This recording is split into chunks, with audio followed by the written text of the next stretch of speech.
We are going to learn from geese.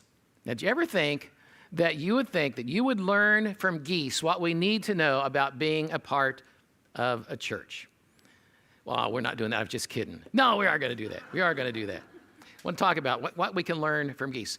Now, perhaps you realize that as you see the geese flying in that V formation, the whole flock, as they fly together, and you see that, but they have 71%, who I don't know how they figure this out, but the scientists tell us they have 71% greater flying range than if each bird flew on its own.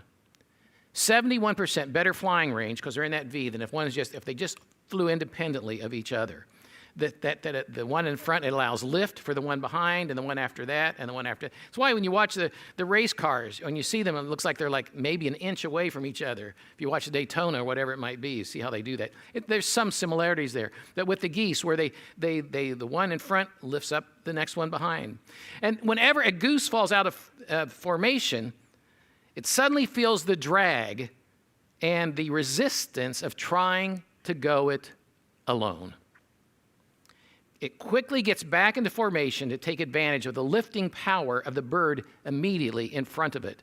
And we need that encouragement of each other. We need the lifting power of that silly goose, we'll say David, that silly goose in front of us. We need it. We need each other. I get tired sometimes. I get weary. I'm sure you do too. And I need to step back. And I need to let someone else carry that for me.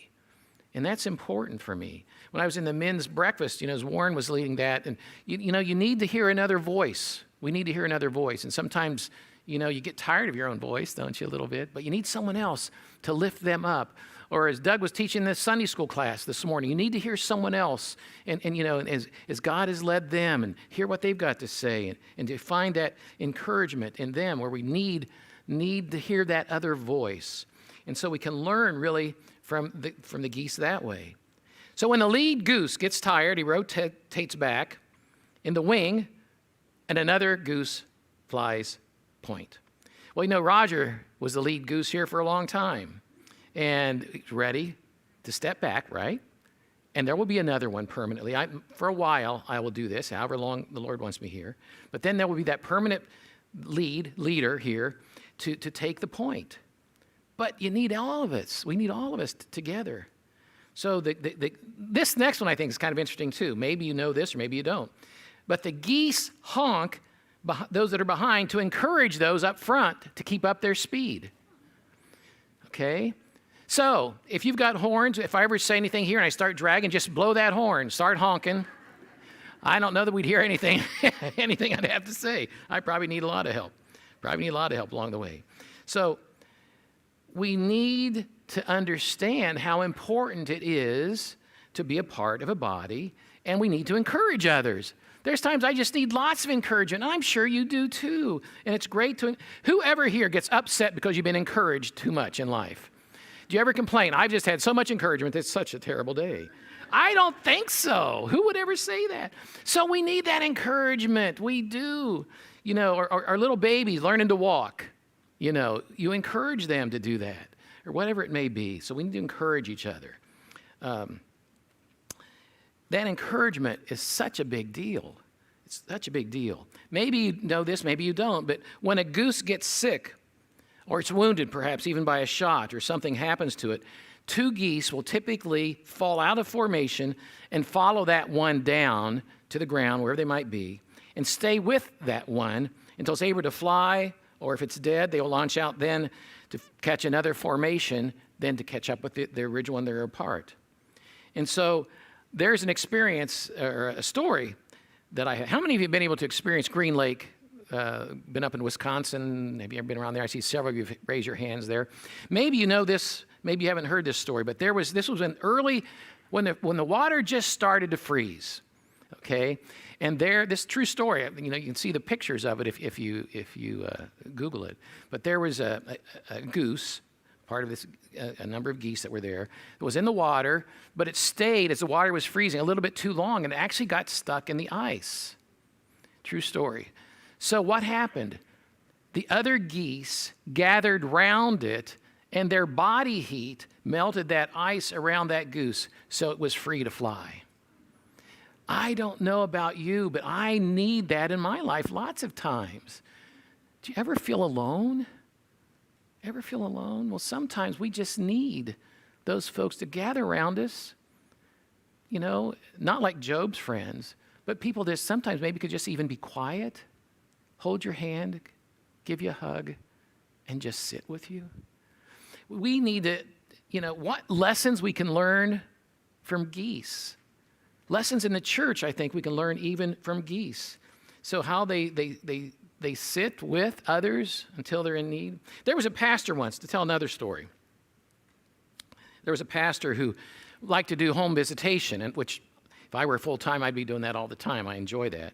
He was doing home invitation. He went to the home, this was in the winter, of someone who had been out of church for a good while. And he had quite a fire going in his fireplace there, and he took the tongs, as he was talking with him, took the tongs and pulled one of the pieces of lumber that was burning out of the fire, set it to the side where it was alone, didn't even explain to him what he was doing, but finally, after a while, the gentleman got it. Because what happened to that log when it was away? It died. It died out. It died out.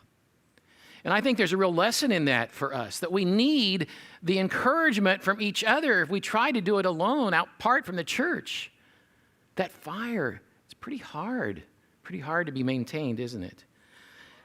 The church, a great place, an absolutely incredible place for us for worship and certainly for fellowship. We need each other. You need me, I need you. God created us that we need each other very much. Very much we need each other. And the leaders of your group need encouragement. I know, in fact, the next time Warren's leading that Bible study, I'm just going to honk all over the place. Honk, honk, honk. Honk, honk. So yeah, we need to encourage each other. We really do. We need encouragement. So if in fact, maybe this week would be a good week for you to write a note to a teacher, someone that maybe you haven't done it for a long time, somebody that's important in your life.